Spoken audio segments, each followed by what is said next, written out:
All right, my friends, hello. So I want to start off with a few questions.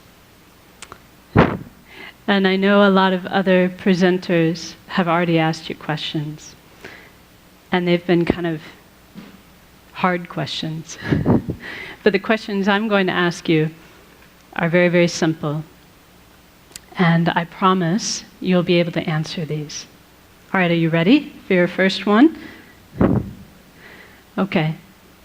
Your first question is, you don't have to answer out loud. Are you having a good day? Okay, you got your answer? All right. My second question for you is, why? If you're having a good day, why are you having a good day? Or if you're having a bad day, why are you having a bad day?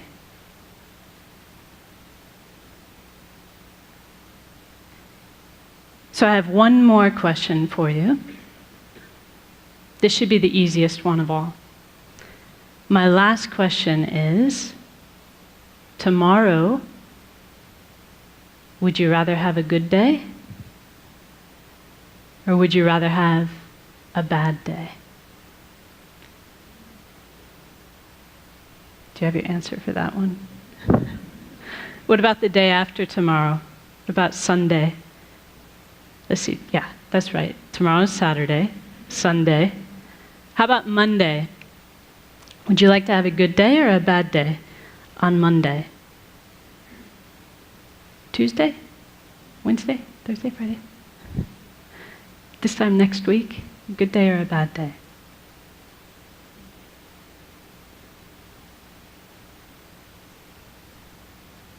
So that last question, like I said, is probably the easiest one for us to answer. Because we know the answer to that, don't we? We want to have a good day, every day. Did anyone in the room answer, yes, I want to have a bad day on Monday? Of course not. We all want to have a good day, every day.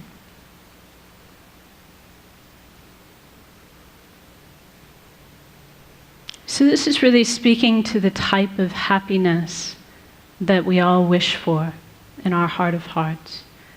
We have a good day when we are happy. And we want to be happy every day. There's never a day when we don't want to be happy. But whether or not we have good days or bad days really depends upon how we answered the second question.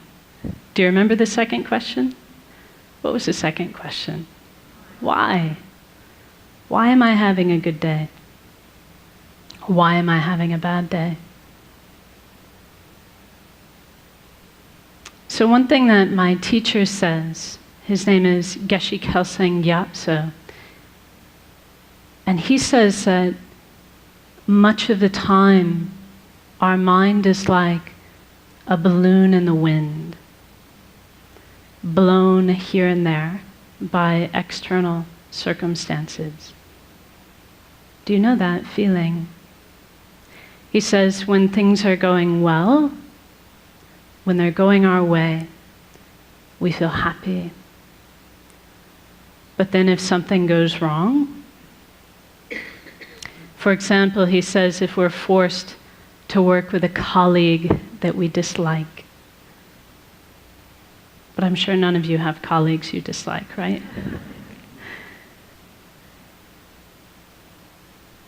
He says if we're forced to work with someone we dislike, or if something doesn't go our way, then our happy feeling disappears.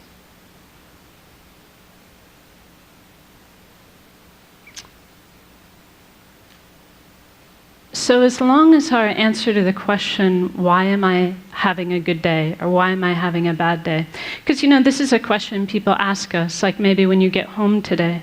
someone will go, well, so how was that TED thing? Did you have a good day? And we'll say, yeah, I did.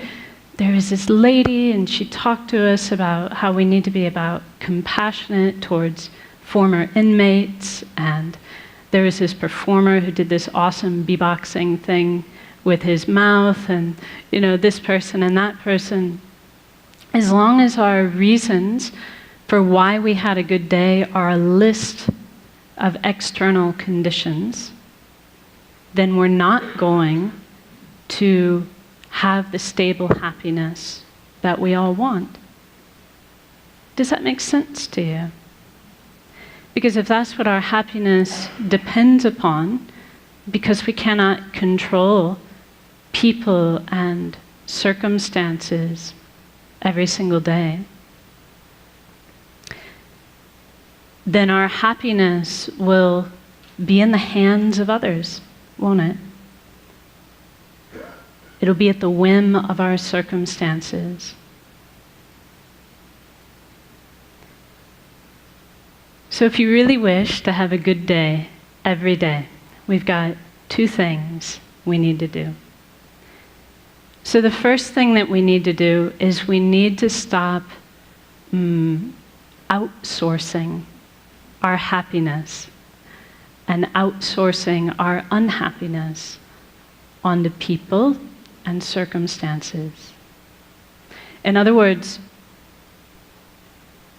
we need to stop attributing our happiness to what's going on externally. And we need to stop blaming others, especially blaming others, for our unhappiness. So for as long as we do that, as long as we're making it the job of people and circumstances to make us happy, or as long as we're making it their fault when we're unhappy, our happiness will be very unstable and elusive. Our second job is to actively cultivate a source of peace and a source of happiness coming from inside our own mind. So here's something I want you to commit to memory. Are you ready? This is another line from one of my teacher's books where he says, happiness and unhappiness are states of mind, and therefore their real causes cannot be found outside the mind. So if we have a peaceful state of mind, we will be happy regardless of people and circumstances. If our mind is unpeaceful or agitated, then even if we have very good circumstances, we'll find it impossible to be happy.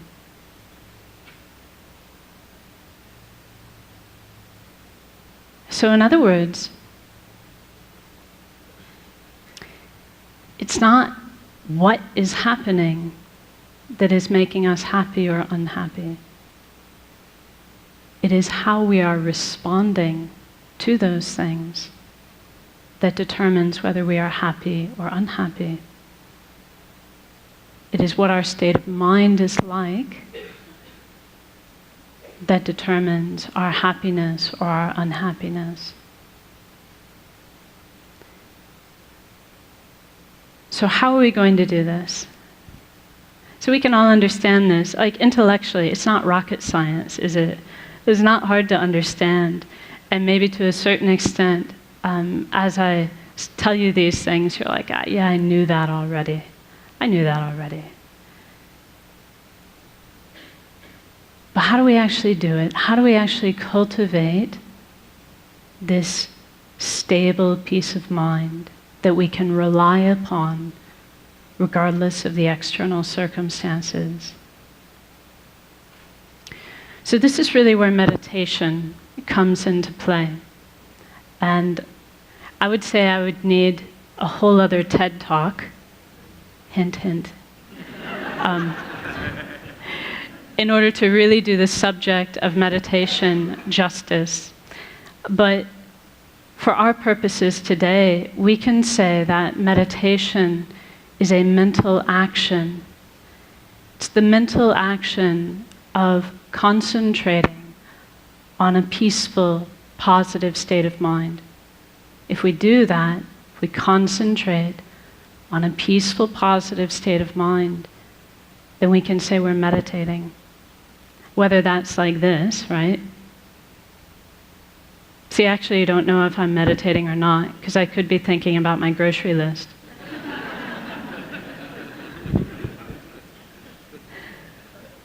It's only meditation if I'm actually focusing on a positive, peaceful state of mind. But the trick is, I can do it like this. This is called formal meditation. But we can also learn to do this all the time in our daily life.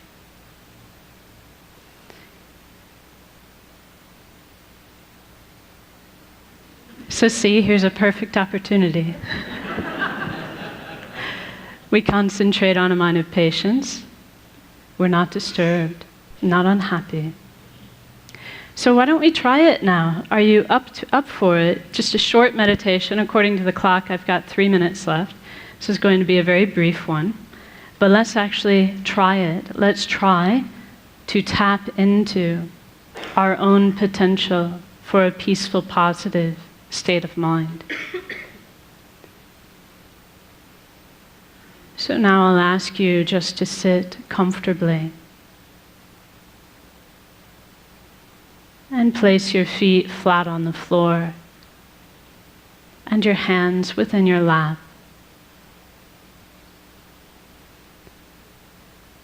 And then you can lightly close your eyes and become aware of the sensation of your breath at the tip of your nose.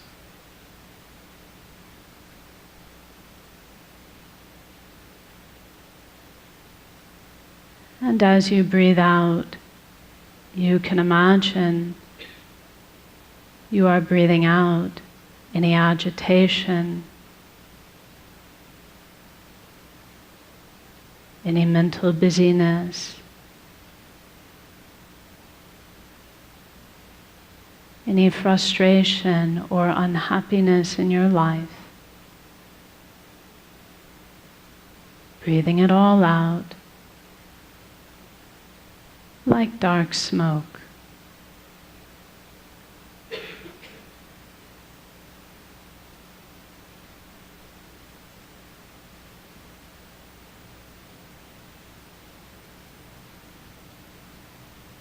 And as you breathe in, you can imagine and believe that you are breathing in a clear, bright light,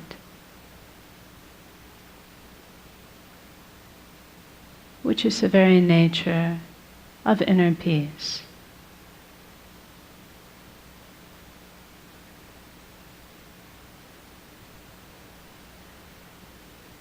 And you can imagine that this clear, bright light fills your entire body and mind.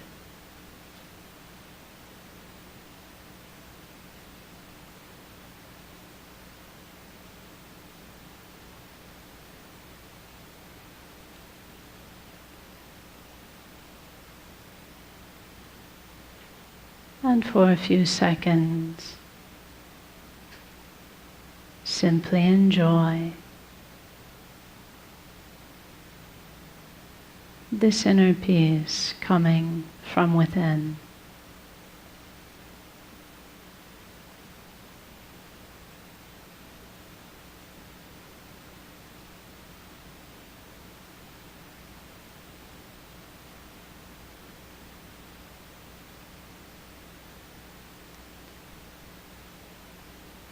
And now as we finish, just be determined to bring this inner peace with you into the rest of your day to benefit yourself and others. So now we rise from meditation. Thank you very much.